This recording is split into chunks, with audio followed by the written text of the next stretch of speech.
Thank you for being here so much. Thank you so much for having me. I'm so excited to be here. I'm like, I hear myself. I'm like, is it too loud? Is it going to go red line on these speakers? No, you sound great. You're in the meter. You are absolutely perfect. Oh, Yes. excellent. Because I know I can be a little loud. I'm Italian. Well, go for it. Be yourself. That's one of my favorite things about you is your personality. In any room that you enter, you just light it up. Aw, And I'm just excited, to have this interview because I know it's going to impact a lot of people that are listening, and there might be one person that really needs to listen to this message today. At least one. Yes, Help absolutely. One person every day, right? It takes one person, right? And then it turns into a domino effect. So we're going to be talking about your successes, your failures, everything that you got to go through in order to become who you are today, right? Yeah. Things don't happen to us, they happen for us. Right? That's right. So you have a lot of major accomplishments, and I'm so proud of yourself. I love seeing women thriving and really stepping up into their power, into their greatness, and you're definitely one of them. You're an attorney, you're a serial entrepreneur, you have multiple businesses, you have the networking company, Maverick Networking. Networking Maverick, and then Women's of Success, which you recently launched. Yes, Women for Success. Yes, absolutely. So I want to start first with, your tell us a little bit about who Lauren is. Oh, how much time do you have? No? Let's go for it. Well, I mean, for me, I'm just someone that wants to uplift and empower and bring joy to the world, bring more confidence, more money to women, more millionaires and billionaire women, especially. I do that through many ways. So I always say, no matter what I'm doing, I'm helping you build and protect your queendom. Queendom? Yes. Yes, because we got kingdoms, but we got the queendoms, and all the kings, queens, and non-binary royalty are welcome in my queendom. Yes. And as a lawyer, so I've been a lawyer for a decade now, which is crazy. I started out, in I would say, quote unquote, big law, working outside counsel for Fortune 100 companies. And, I had all the check marks. I did all the things throughout my life, like all the goals I had. Went to Oxford, had the fellowship, got into University of Miami Law School, graduated top of my class, got the big law job, check. And I still wasn't feeling fulfilled. Yes. Right? Yes. And I think that happens to a lot of us because we're working so hard for these goals. And when you get there, you're like, man, this doesn't feel like I thought it would. Yeah. You're just running through like, oh, I worked for Fortune 100 companies. Like really? That's a major accomplishment. And tell us a little bit about that. Like, what was your journey to get there? Because I'm pretty sure there's a lot of women in law that's one of their goals and dreams. And how did that happen? Yeah, well, it didn't happen overnight, that's for sure. Nothing does.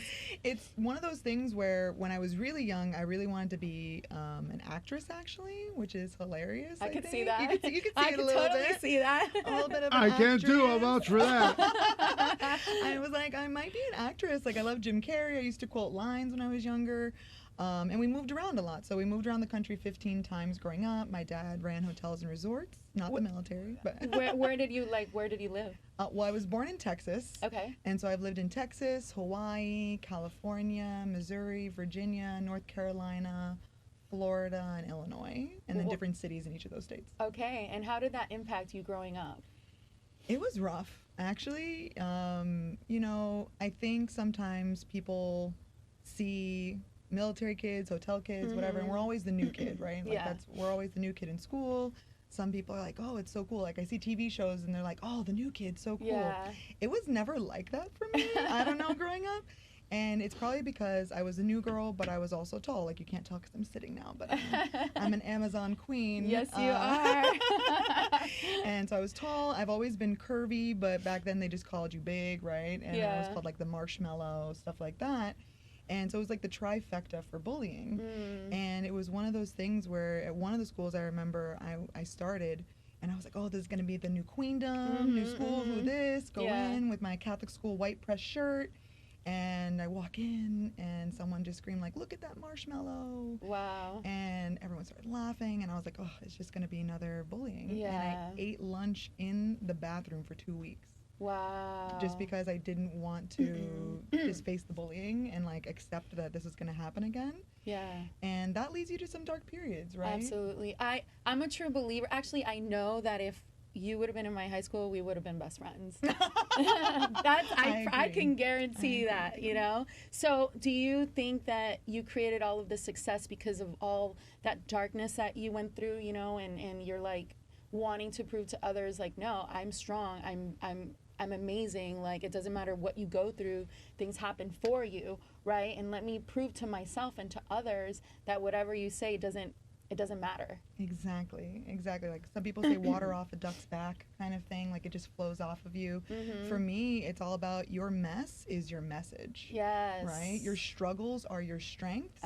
And it took me a while to figure that out. You know, when I went through that dark period, I actually, you know, attempted suicide when I was younger. And once I survived that, I had this renewed drive for life. Like I really, really wanted to just survive and figure out what was going on with my mental health. Why? I definitely want to tap into that a little more into the interview once we get into the personal stuff. And I'm a true believer that your darkness is what led you to your successes. Exactly. You know, and I want you to take me a little bit through, like, how did you get hired by Fortune 100 companies? Oh, wow. So the confidence you see before you now, which came from all of that, I think I set myself up for long-term goals.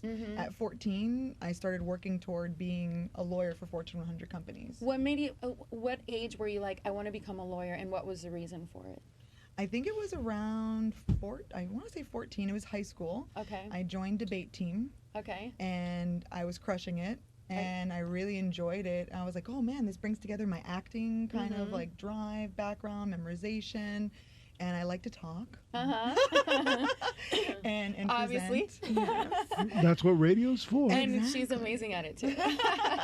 And that was really when I looked at the path forward and I said, you know, I think I really want to be a high-powered, you know, lawyer, an attorney, and whether that goes, you know, whatever that's going to go into, the goal is work my way up, go to business school. So I did international business and finance undergrad. The goal was to get to Oxford to do a legal fellowship there, which I got. And then building that resume, I went to University of Miami School of Law down here, which was a goal. And if you don't have the vision laid out and you don't have your goals laid out, you know, there are some people I know that kind of went through life and just as it came at them, handling the fires. Yes. And luckily for me, I went through a bunch of leadership programs that were basically like, hey, you know, plan out your next 15 years. Wow. And a lot of the other kids were like, I'm going to get married or I'm going to have this. And I was like, I'm going to be a lawyer. And I'm You were specific. I was very specific of like, I want to go to this school. I want to get this program. I want to get this degree. I want to travel. I want to do, you know, I've lived in multiple different countries as well and worked in Santiago, Chile. Oh, wow. And Australia and all of those places. So all these steps were to the goal. And I think my drive was just so focused that everything else, you know, I did extracurriculars, I had friends, I was an all-sport athlete growing up actually. Yeah. What sports did you play? My favorite ones, volleyball, basketball, and track and field. Yes, I actually did those three. Well, I was horrible at track and field, but I did basketball and volleyball. Yes, I was all county volleyball and basketball, and then I went to states for discus. Wow. So I did all of that. So I had all my extracurriculars, but that was always like just fun things to get on the resume too, to show leadership building, team building, goals. And once you get into the legal field, so pass the bar first time, thank goodness. It doesn't surprise me. Which is a huge goal. Yes, absolutely. Wait a second, that requires extending away. Thank you. Yes, that was definitely a huge goal because if you don't get the first time, it sets back your plan. Yes. And so I was able to get past the bar. Thank God, only a third, I think, of the people, or like 60% pass or something in Florida. So that was huge. And then when I got into the big law role, in the interview process, one of the things they said stood out, not just my resume, but my personality. Of course. And, when doesn't? I wasn't wearing crowns back then.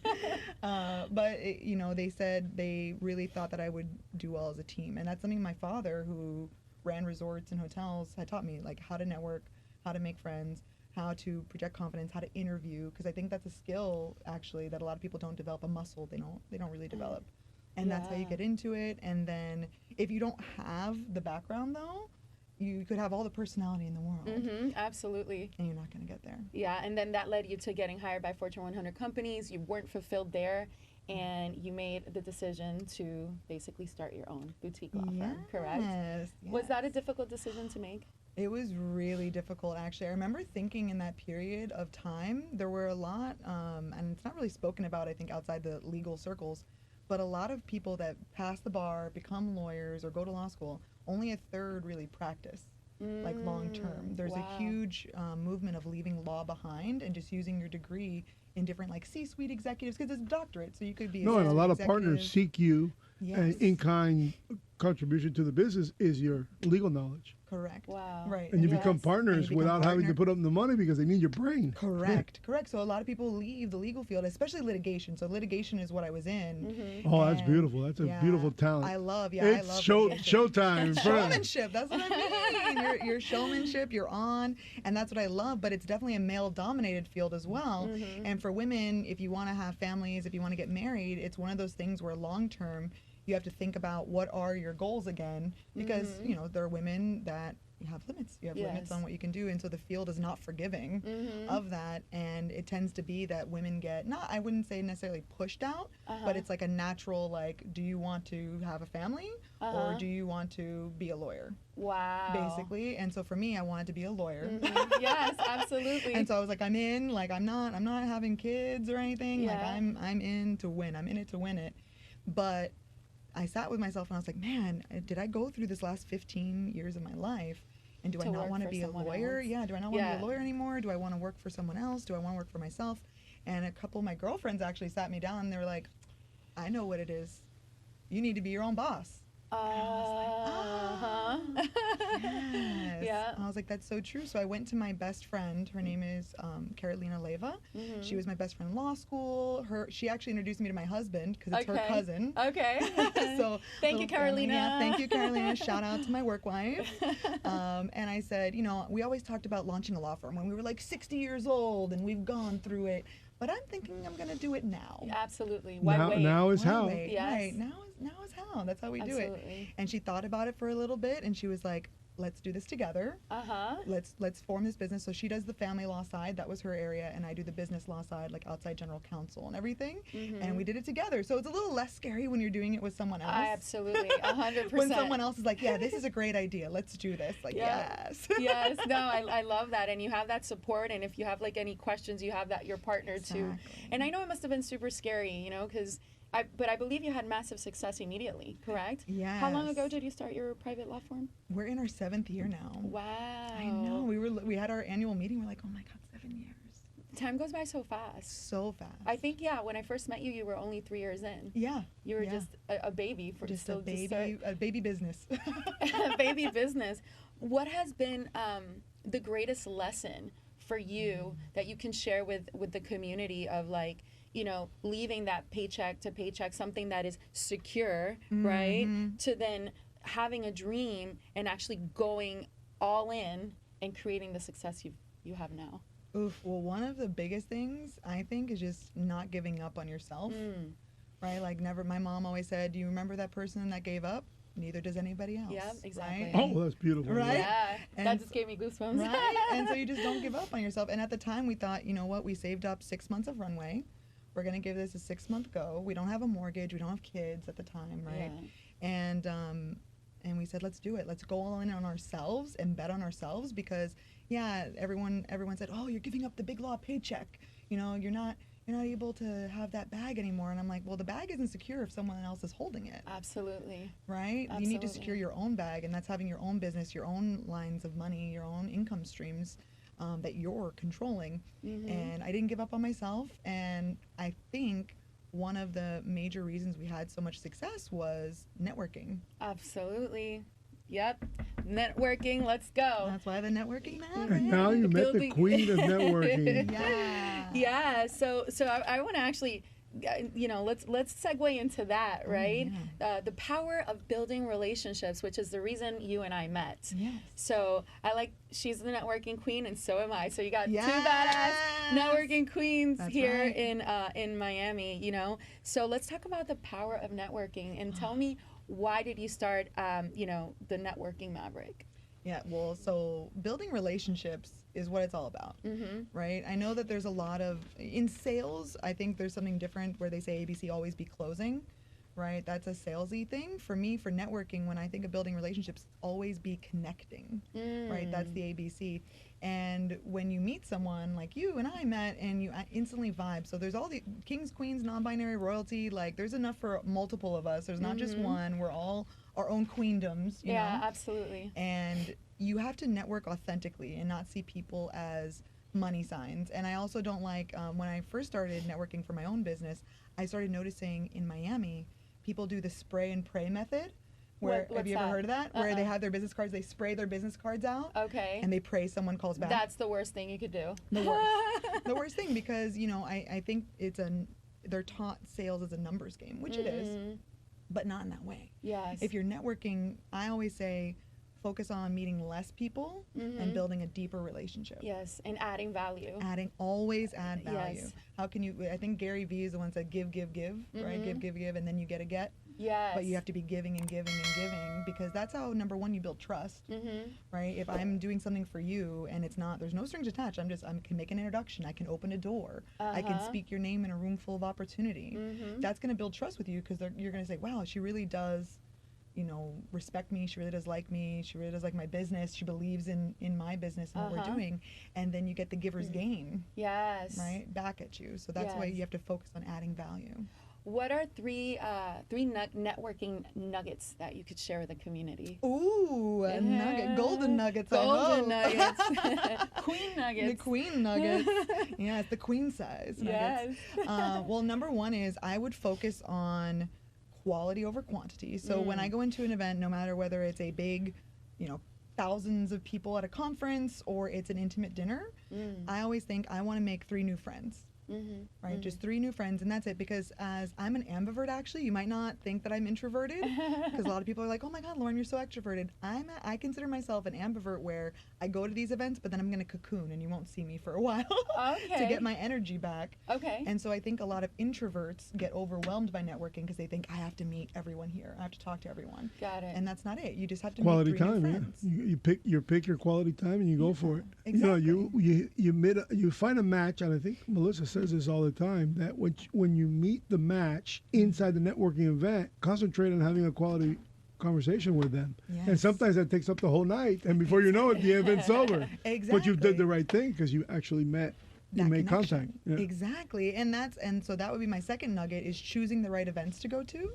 So I think you should always, you know, have a buffet of events you try out, but then you stick to the ones that match your goals, what you want, your values as a person, and the people and the quality of people you're meeting. Absolutely. And then you go to those. That's why I love Epic Talks and what you do, because I feel like the quality of people that go are amazing. You're always so interesting, the people you meet. And I love the thing you do with the playing cards. Yes. To try to encourage people to meet each other and like match their playing cards, which is nice. Absolutely. But you have to make sure you're limiting. You only have so much time. You only have so much energy. So don't spend it on events that aren't serving you.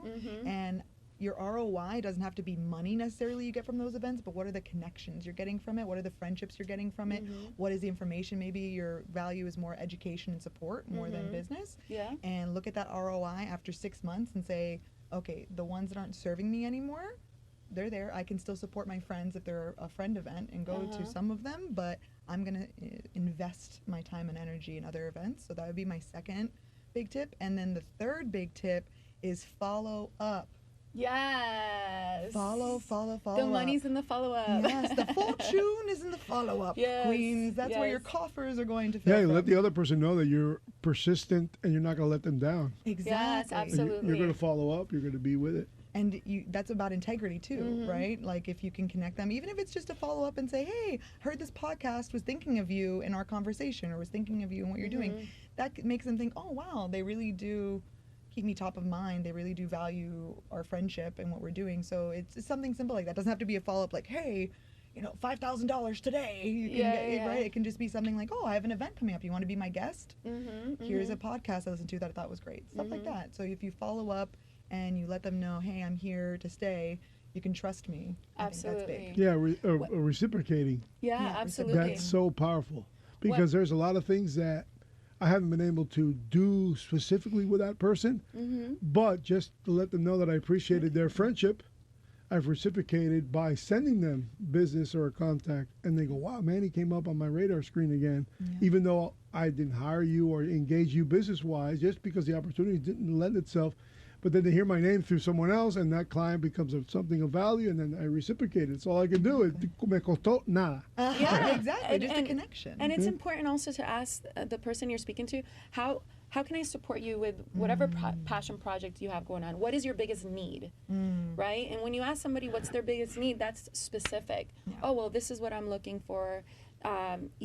Support with more leads, or support with funding, or support with connecting with a business attorney, or and they won't forget that. And a secret that I use for the follow-up is I always take a video the next day of the people that really impacted me, or someone that needed my support, and I'm like, "Hey Lauren, Melissa Wagi here. It was so nice meeting you last night at Epic Talks.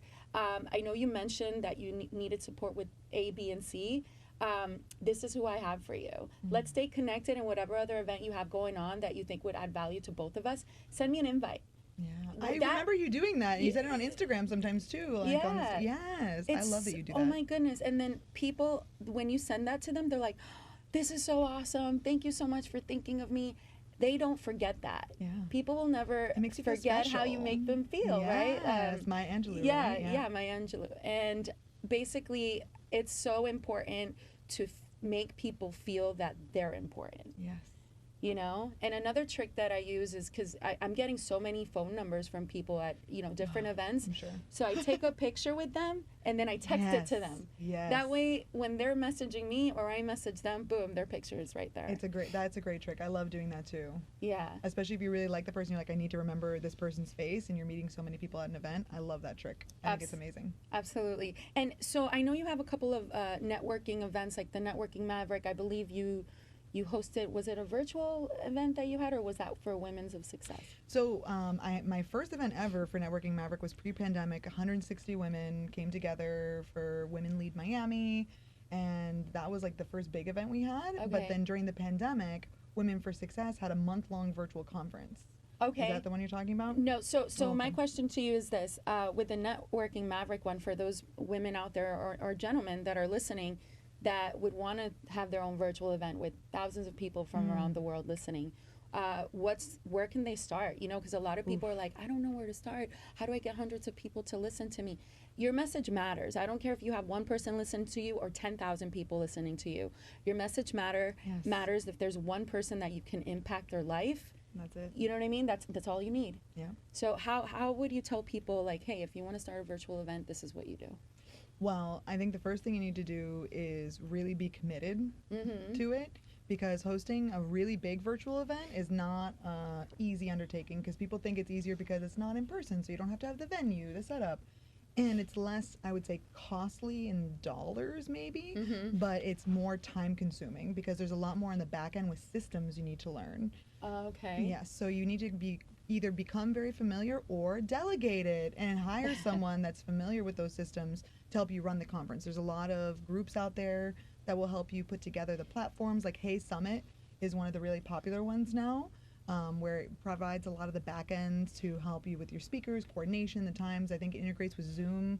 So a lot of people like that, because then everyone has a Zoom at this point now. So you don't have to have your own other platform. But just get really familiar with the systems and the different offerings that are out there, or hire someone that's going to be part of your team creating it. I think that's the big first one. And then if you are committed and you do have that, the biggest next thing, and I think the overall thing, is what is the reason you're hosting that event? Right? You need to have a very cohesive reason of, like, what value am I bringing that's different from all these other events out there? What's my point of view that's different? And why am I doing this? What's my purpose? Because if you don't have the purpose-driven mentality behind it, you're either going to create something that's just kind of like a money grab or to bring people together, and people aren't necessarily going to understand what is the reason I'm attending this event. Because we have so many virtual events now. Yes, absolutely. There's so many opportunities. So what sets you apart, and what are you going to bring that's different? Is it going to be your speakers? Is it the point of view? Is it the value you're bringing? Is it networking in person that's going to connect you with the virtual event? What is different out there, because even with hosting live events, that's the same. It's a very similar thing. What are you doing different? Because people have limited time and money, so why are they going to spend that and invest it with you? Absolutely. I think those are big things. So for anyone listening that wants to start a virtual event, a company that would help with it would be Hey Summit. Hey Summit is, I think, the really popular one right now. And I believe you had over 100 speakers, correct? Yeah, we had over 100 speakers, 60 days. So was it every single day? It was 4 times a day, 4 times a week, I think is what it was. Oh, something my like goodness. that. Yeah. So we had speakers from all over the world. We had attendees from all over the world. We raised $6,000 for Women for Success, gave out the grants and scholarships, and that's why we were able to start Women for Success nonprofit. And now our mission is really to bring more grants, opportunities to women, education, free tools and resources, and business showers. Yes, which you have Well, one coming explain up. that one. That Yeah. It was interesting from a man's perspective. Business shower. That's coming up. That's coming Yeah, up. well, We're it's a gonna little be it's sharing. it's we're gonna- Little hiding. teaser. We're gonna be All sharing some nuggets. Cool. So from those 100 speakers that you had in 60 days, what is maybe something that you could see that is similar between all of them? Because I know you, if there are 100 speakers, they were amazing speakers, because I Right. know who you are, I know the quality of people that you surround yourself with, and I know you're not just going to put any speaker on there. Yes. What is something that you would say that they all had in common?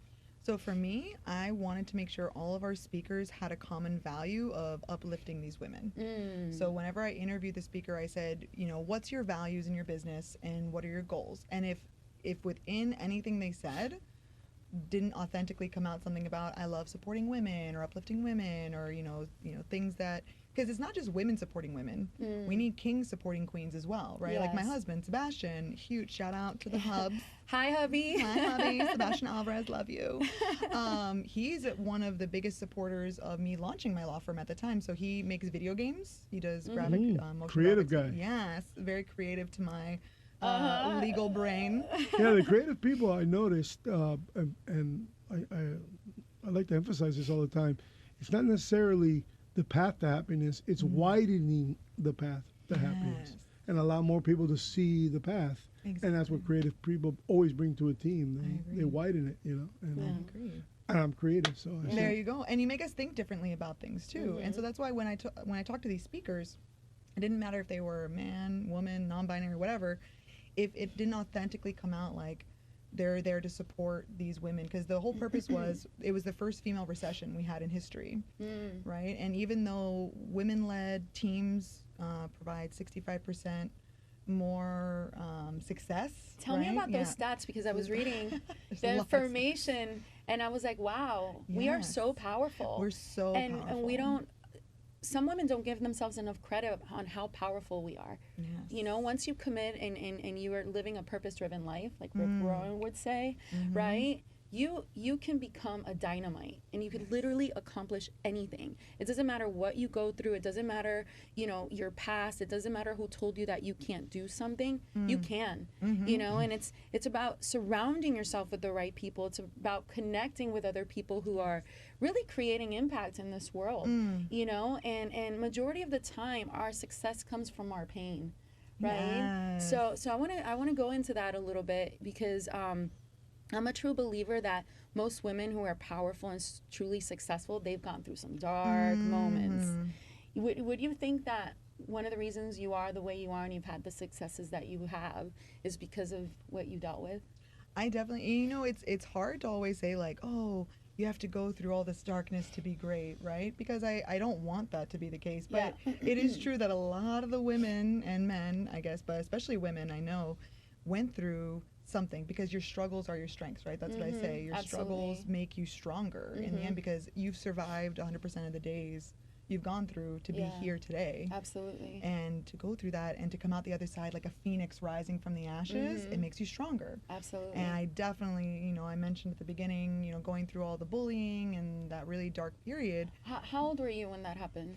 So the bullying started when I was like 4 or 5 years old, really, when I started going to schools. Yeah. And I started getting, a little curvy. And then they noticed that I'm tall and curvy and new. And it's like, oh my God, everything that we can bully you about. But the attempted suicide happened when I was around 11, 12 years old.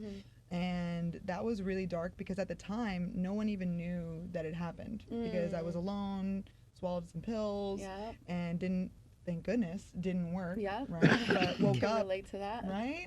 And it's one of those things where I look back and I think, man, it really doesn't matter if you have people around you that love you, because my family is super supportive. My mom and dad are extremely loving. They were there. Like, it's not like I came from a family. My dad wasn't there a lot growing up because we were, Yeah, it's emotional It because is. there's so many people that are suffering so much in pain, and it doesn't matter how much love you It have doesn't. in your family. You just get in your mind. You get in your own and you mind feel about like it. there's not a way out. It's so true. You know what I mean? It's this dark hole that you're in. And there's so many children, men and women, that are suffering alone, and they don't have. They feel silence. like there's not an avenue to escape. You know what I mean? And that's the first thing that they think about. And I relate to you because I tried the same thing with pills at 12 and 14. You know what I mean? Because I thought there wasn't a way out. And our youth needs to hear this. You know what I mean? And people out there is a way out. There are people out there that if you send them a message, it could be a stranger, and you let them know, listen, I'm in a dark place. Can you help me? Exactly. And they're there. And it's powerful because look at you now. I know. You know what I mean? And I know Look at us now. Look at you now too. Look at you now. Wait a second. Time out. You're epic, Melissa. Hello. Yes, so I know you said that you found a place where you got yourself better. Yeah. What did that look like? Where did you go for help? So at the time, it wasn't today where we have a lot of like resources with therapy online, like on your phone. And so a lot of what I did was I actually started looking up books on like, I guess it was like self-help back then. Yeah. It would be like happiness books. And my family saying is positive mental attitude, PMA.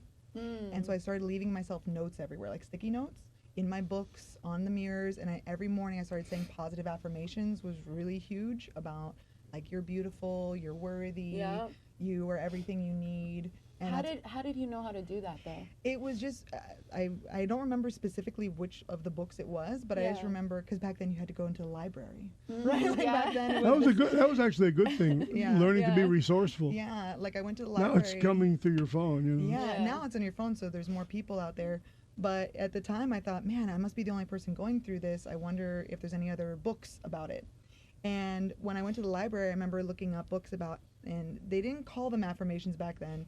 And I forget what exactly the books were. I wish I remembered all these books. But they were saying, like, you have to repeat certain things to yourself. Yeah. And some of them actually came from business books, which is weird, that my dad had. And where a lot of it is mindset, right? The mindset, meditations is now what they call it, like meditating and getting more comfortable with yourself. Yeah. But these resources basically were saying, repeat these words to yourself, because how you talk to yourself is the truth, right? So if you tell yourself you're not worthy, if you tell yourself you're ugly, and you repeat things that everyone else are saying, you internalize it, and that's the truth. But if you speak, I'm beautiful, I'm worthy, I'm smart, and focus on, I would say that's why I dove into sports a lot. So focusing on that kind of health aspect, where I was still curvy even when I played sports. Yeah, but you were winning. But you're winning. And it's a team. And so the team, even if they bully you in school, if you make them your teammates and you shine on the court, and you allow them to become your win. friends, and you allow them to win with you. And so that was all part of like networking, right? There you go. That's all relationship building. And that's where I just threw myself into that. And I started talking to my dad a lot too about, hey, Dad, I haven't really talked to you a lot. I'm 12 years old now, I guess. Like, what did you do to like, because he had a rough, trajectory, I would say, from going from singing to disc jockeying. He thought he was going to be a teacher. Then he went into sales, and I remember thinking, that's a weird route, Dad. Tremendous maze. Yeah. So how did you navigate that? How did you get to where you were? Because I'm assuming you didn't do it alone. And he was the one that gave me these business books. I remember when I got older, like The Tipping Point was a really big one. Yeah, that was like one of the first books that Malcolm Gladwell. Right? Well, it's the name of this station, Blink Radio, from his book Blink. Wow. I love it. He blew me away. I've read his books. It's he's got a way with words. Away with them. And like the perspective he comes on like some of the studies. Thin slicing. Yes. And I remember reading that and thinking, this is such a different perspective. So I threw myself into positivity, I guess, like positivity and team sports and focusing on what are the good things around me and gratitude training kind of thing, right? Like waking up and feeling like, I used to think in my head the darkness was all of the negative. But now I have to wake up and force myself to think, what am I grateful for? I'm here alive. I have a loving family. I'm winning in sports. I'm doing well in school. And you go through a list and then you think, wow, I actually have a lot to fight for, to live for. And once you shift that perspective, like even 1% every day, that can be very life-changing. And the quantum leap. Yes, like a quantum. Yeah, you know all the things. You know all the words. Yeah, exactly like that. But I think the first step is when I talk at, and I love speaking at high schools for this reason, the first thing that you need to hear is someone else that went through it. Because at the time, I didn't know anyone else that went through it because my mom was so happy and everyone was so great. And it seemed like everyone in the world but me was happy. But when I speak sometimes at these high schools, I get messages after from especially girls that are curvy saying, you're the first person that has said these things that I've thought in my mind. And you're the first person that has said that they were sad like me, or the first person that has been bullied like me. I thought I was the only one. I thought I was a freak. I thought I wasn't worthy, and I'm just like, no, you are. And that's what you're saying. Like, once I think it clicks in your head that it's not just you, because you feel so isolated. And you realize, wow, there's other people like me, but they look like that now. Like they look like this. On stage, right? Like she looks very different. Like 11-year-old me would never think that this would be the me today, right? Like if I went back to 11-year-old me, she'd be like, first of all, I don't like pink, so I don't know why you're wearing pink. I was all black and wearing sweaters and covering up yourself. Covering up myself because I wanted to make myself smaller. And now I take up space. Right? I love that. So I think that the first thing is just realizing you're not alone. Absolutely. We got to do something with high schools because I was just the keynote speaker at the Youth Summit, Martin Luther King Youth Summit, and I was able to speak in front of 7 high schools, and that was my first time speaking in front of the youth, and I was like, how have I not done this before? It's very empowering, you know. And then I had 3 other high schools reach out to me because of that want me to speak. So I'm gonna have to bring you with me. Please. And it was so powerful because they were once I was done with my keynote, they were asking me questions. They were like about mindset, about how do you get rid of negative people, toxic thoughts, feeling curvy and not loving their body. And I was like, wow, these students need us, because we cater a lot to entrepreneurs, business professionals, people who have gone through that stage already. Right. But this stage needs us the most, I believe. I agree with you. You know what I mean? It's where it all starts. Oh my goodness. And it was powerful. And I said to myself, I get to step in to help high school students. So let's do something. We're doing it. I love it. Yes. Using the sports analogy, you guys can really help them get to first base so they can steal second. Or knock it all the way home. Or knock it home. It really is that you have to widen their path. Yes, I love what you said about widening the path too. A lot of people think it's the destination. It's correct. A lot more people to see. And everybody has a different destination anyway. But man, widen it so that more people can see and not necessarily show them the path because everybody's got their own. But widen it so they can start seeing it. It's not all linear. It's very cool. Yeah, and that's why it's not about, they say what's the joke in the industry, like she was a 10-year overnight success, right?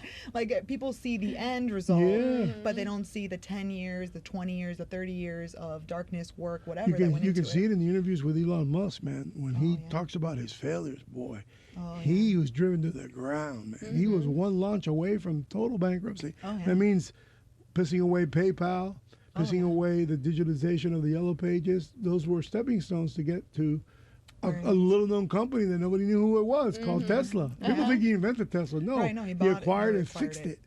And then what does he do? He takes a leap to freaking rockets. I know, SpaceX. The only man.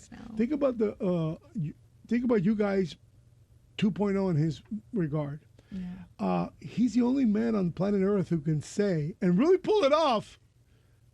I want to be born. I want to be known to have been born on Earth, but I want to be known to have died on Mars. Oh, Wow. which is a Hello? that's a goal. That's a goal. That's a goal if I ever heard one. Hello, Yeah, that's like the no. most mind-boggling comment I've ever heard. I would I like wanna to be- live and die on Earth. But I don't necessarily want to ever die though, so that's another thing, I guess. Yeah, we live on. We live on. This is I- great. Yeah, I would like to live forever. I don't think we ever really die. Our soul continues. Yeah, you know, Yeah, we the go- energy. The Yeah, energy we keep and- on going on to funner Yeah. places. It's just And look that- at it that way. But that's the struggles. Like Yeah. but what you're saying, yeah, there's struggles that everyone goes through Absolutely. that we don't know. And when you have more diverse teams, so when you have Mhm. women-led teams or you have more diversity in your teams, you have these perspectives. You have all these people that have struggled, so they might Yes. have different strengths. Yes. And that's why when we were talking about the stats, that's why women-led teams outperform all male teams by 65%. That's why Wow. female founders bring 35% more ROI to their investors. But despite that, we're only getting 2.4% of VC funding. Wow. Why do you think that is? Well, so when you look at the stats, a lot of it is, number one, the VC investors tend to look like men that are white, like white men from Silicon Valley, like the Bros Club, unfortunately, which Yeah. is just, that's how it evolved, unfortunately, for women investors. But so they have less trust in women because they've only ever worked with men, usually at higher levels. So Yeah, it gets cured over time. right, it gets As cured over women time. are more longer coming in the in, workplace, they're going to be the exactly. venture capitalists. And They're the that's ones what giving we're the money. trying. That's what Yeah. we're trying. Yeah. And that's the more money that we want. And so I think when the investors look at it, they think, okay, am I going to go with this women-led team that I don't really have any connection with, or I don't understand their story? A lot of women founders do companies for social good. And a lot of investors don't understand that even if it has social good, it can provide an ROI. Look at ChatGPT. And everything that all of that AI That's Yeah, AI doing. stuff. And that's they're a nonprofit originally. Now they're a capped profit. But so that's for technically was supposed to be for social good. Oh, okay. But when a lot of male investors, you've surveyed them, they say, "Oh, I don't want social good. I want profit." But social good can give profit. So female founders want things that are going to provide both, which is why they have better ROI. But so if they don't look like the investors and you don't relate to the investors want to give money to someone else, and you don't have a track record. But like you were saying, over time, we're seeing the stats. Yeah, And man. we're seeing the Forget it. more women billionaires that are going to invest in other women. Yeah. And so women, that's why Women for Success is so near and dear to me, because when we give these women the grants and we do the one-year incubator program, a huge part of it is how are you going to pitch to get that investment? How are you going to pitch to get the money so that you can scale your business? Because another part of it that I guess isn't even in the stats is women don't always ask for the money too, right? Because I think the surveys show The close. They don't Right. have the close. they don't know how to close, or they don't have the confidence. They don't have the confidence to say, yes, I would like $1 million for my business. Yes. Right. Whereas on the Silicon Valley side, a lot of those businesses, and now we've seen the path might be negative for some, like they go to jail now, but they're asking for millions of dollars for a business when they might not even have the whole business together. Yes. But they're still getting millions and millions of dollars, or even billions in some cases. So we want to teach women, and I think that's from like lean in mentality as well, like even asking for raises at work or bonuses. Yeah. or Yeah, if you don't ask, you don't Speak get. up, ask, you don't Speak get. up. And what is that called in Spanish? Bebito que no llora, no mama. All Baby who right. doesn't cry Right, doesn't don't get the breast. bottle, right? Yeah, or the no. breast, yeah. Yeah. Yeah, the loudest baby gets the bottle. Oh, kind of yeah. thing, Yeah, right? definitely. And that's part of confidence building. Absolutely. So tell me about Women's for Success, because this is new, right? Yes. How long ago did you start that? So May 2020. Okay. May 2020, that's when we had the virtual conference. We raised the money, and we were able to bring people together for a common goal. So what does it look like, the incubator? How do people join? What do they get? Where can they find information? And Yes. give me all the deets. All the deets, All the yes. deets, yes. So Women for Success, every year we will open up applications for our next year's Business Showers Grant and Incubator Program. Okay. So this year it's already closed. On Okay. January 30th, we're Okay. having the showers. So Okay, it's yes. open to the public. You Yes. can come. You can go to giveforsuccess.org. Okay. And you can look up the event tickets. And if you use code EPIC20, that's all capital letters, you get 20% off Oh for my being part of goodness. the Epic Talks fam and community. Yes. But you can be a part of it, and the tickets, 100% of the proceeds, whether you're a sponsor, coming as a ticket, go to fund the grants and the incubator.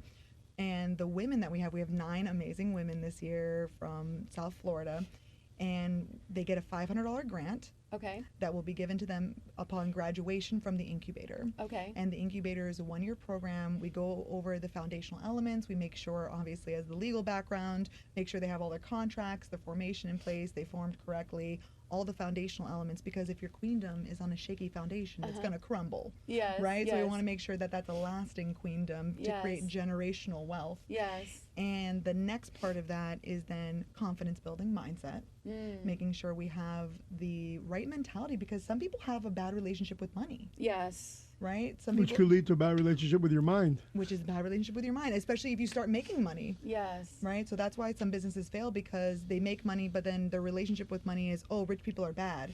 And so then they start giving it away or losing it, and they're not really building that generational wealth. So it's a lot of mindset shifting, making sure they know how to network Yes. and build relationships. Yes. And then the second half is all about their financials, their financial goals, making sure their finances are set, and then how can they pitch to get investors. Gotcha. And so the graduation is their culmination of the pitch. Make sure that they have their pitch together, they have a business plan, they have their goals set, they know where they're going.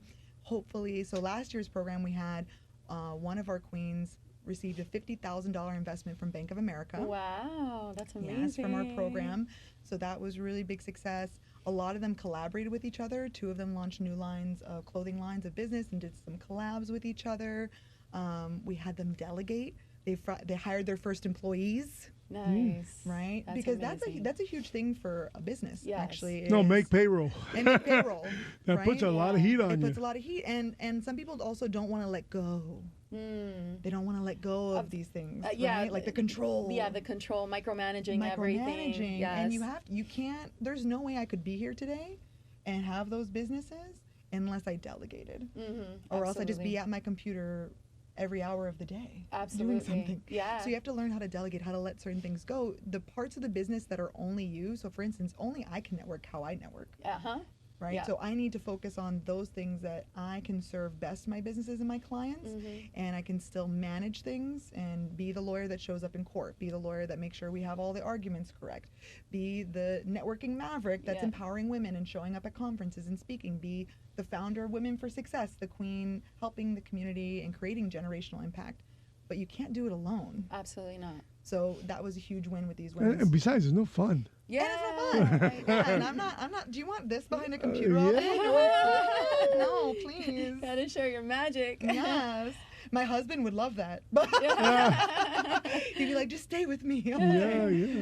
No, but that's these women. So that's why these business showers to me are so important, because when we launched our business, everyone, I would say, didn't respond the way that when I announced we were getting married. When Sebastian and I announced we were getting married, and we got married in January 2020, right? Yeah. Right before the pandemic. Yeah. But no one came to me and said, oh, you're going to get married, but divorce. Why are you going to give up the single life? Like, Yeah. no one said that. And so we have bridal showers, we have baby showers, but we don't have business showers. So the whole point behind business showers is changing society's perspective on women choosing non-traditional paths and celebrating them, bringing the community together to say, we love that you're doing this, we love you're choosing this, and we're supporting you, just like we would shower someone with a wedding, just like we would shower someone having a baby. You're having a business baby. I love that. And we want to just support you, and that's what January 30th is all about. That's a genius idea. Thank I you. love it. I love And it. it's not, I didn't come up with it. I will say, I didn't come up with the whole Okay. idea. Elon Musk has talked about it before. Bethany, our friend, Yes, had the business Bethany warming. Martinez. Yes, shout out Bethany, had it as well. And I had seen it online for years. People saying, why don't we have business showers? And then I was like, well, let's do it. Like, everyone's talking about why don't we have it, and we want to do that. So that's what Women for Success is doing now. That's amazing. I do have a question. What does the incubator look like? Like, is it Zoom calls every single day? Is it a portal that they sign up to? I want to know more about Good that. question. Yes. So it's a combination. So last year was virtual. We did via Zoom. We had a group where they had like a Telegram group where they can connect with each other, and then we had monthly meetings where you would have the Zoom calls, learn from someone, have the recordings, and then every month they would have assignments that they needed to work on for the next month. Got So it. for instance, one of their first assignments now is meeting one of the other showerees and networking with them and building a connection before the business shower happens, right? So that they have these little assignments that are helping them No, make you work. You got to work. Make you work, right? You got to empower you yourself. got to empower it, and you got to put in the work, because you're only going to get out of it what you put in, right? For every Absolutely. debit, there's a credit. Right? Yes. For every credit, there's a debit. So Yes, you need yes. to make sure that you're putting into it. And that's why we have the grant be part of the graduation, because we want to make sure they're committed. We want to make sure they're attending and putting in the work that everyone else in the group is. How do you know that they're putting in the work? So if they don't turn in their assignments or they don't show up the next month having completed any of the tasks that we had, Okay. then we say, okay, And the amount of excuses and the to a minimum. excuses, Yeah. right. How many assignments are you giving them per week or per month? just one big one Okay. per month. So we have 1 2-hour session a month. So this year it's going to be in person, actually. Okay. So they're going to meet in person with the speakers and whatever the topic is and Got it. learn. Then they'll get one main assignment that they have to complete before the next month. Gotcha. And they're allowed 2 months of absences where, we understand life happens, emergencies happen, they might not be in town, but they still have to complete the homework and review the work.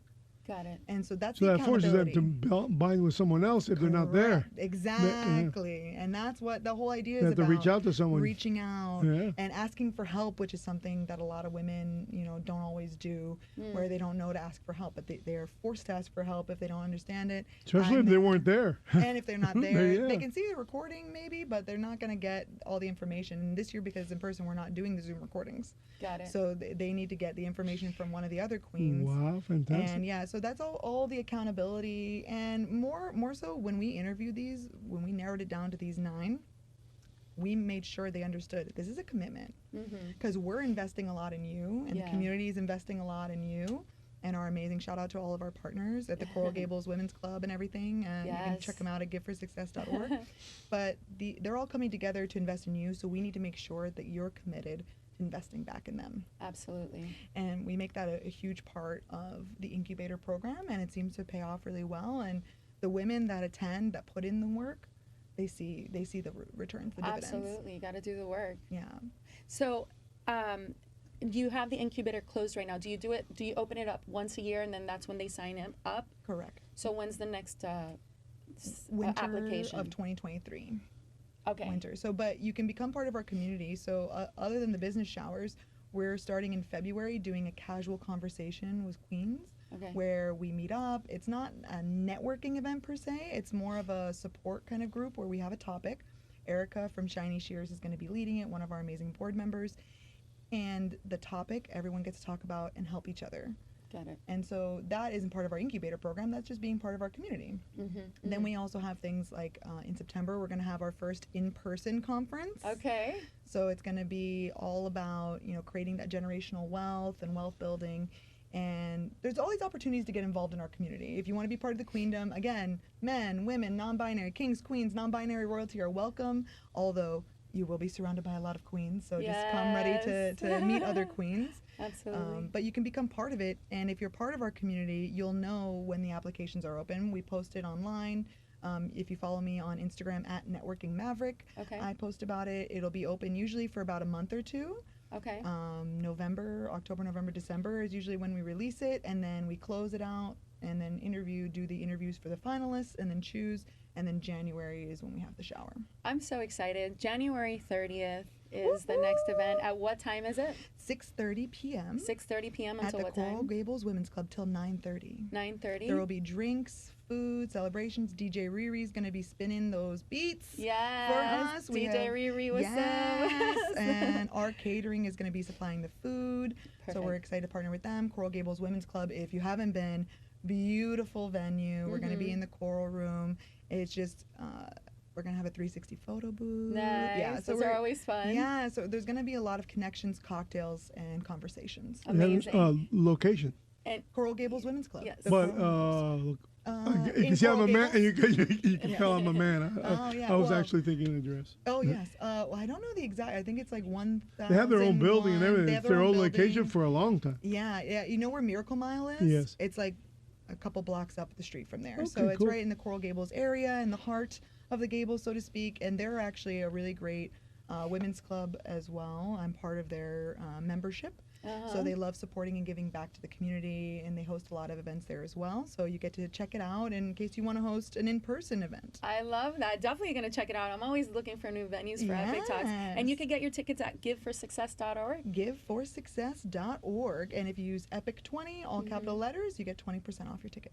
That's amazing. Thank you so much for your generosity, and thank you for being here. One more thing. What is the best piece of advice you could give a woman right now that is feeling stuck and she wants to break through to step into her greatness? Ooh, okay. Well, I'll give you the acronym DNA. So it's all in your DNA is what I like to say. So D is do something in the next 24 hours that scares you. Ooh. Whatever just popped into your head, you're doing it, right? Yes. You do it. You've been thinking about it. A lot of times you don't take action. Do it in the next 24 hours. N is never give up. Like we already covered, never give up on yourself. Never give up on your opportunities. Say yes to them. And the A is always remember that your struggles are your strengths. So if today you're going through a struggle, know that you're going to overcome it, and it's going to become one of your biggest strengths. And it's going to become a message that you tell other people. It's going to become something you use in your businesses. It's going to be what sets you apart from everyone else. So always remember that it's in your DNA. I love that. I just want to acknowledge you for who you be. Who you be. You are a true queen, someone that really cares about lifting others, especially women, up. Doesn't matter what you go through. All of your successes, I am so excited to continue, watching you flourish, winning, and changing millions of lives, because I'm a true believer that that's your path. I'm going to see you on stages all over the world, and I can't wait to watch that growth. And thank you for being here. Where can people find you one more time? You can find me on Instagram at Networking Maverick. You can also go on our website, giveforsuccess.org, or you can check us out at Marscano and Leyva, our business and family law attorneys, at mlesquire.com. Amazing. Thank you. And for those of you listening, next week is Epic Talks. We have Epic Talks Think and Grow Rich. We have the president of the Think and Grow Rich Institute as our keynote speaker. If you're looking to meet individuals like Lauren, other entrepreneurs, business professionals who are winning at life, and even people who are still trying to figure out their path, you don't want to miss the #1 entrepreneurship business event in Miami. You can find us at epictalks.com, and our Instagram is Epic Talks Miami. So I'll see you guys next week. Thank you, Lauren, for being here. Thank you so much. WSQF 94.5 FM. Enjoy the rest of your Tuesday. Blink Radio.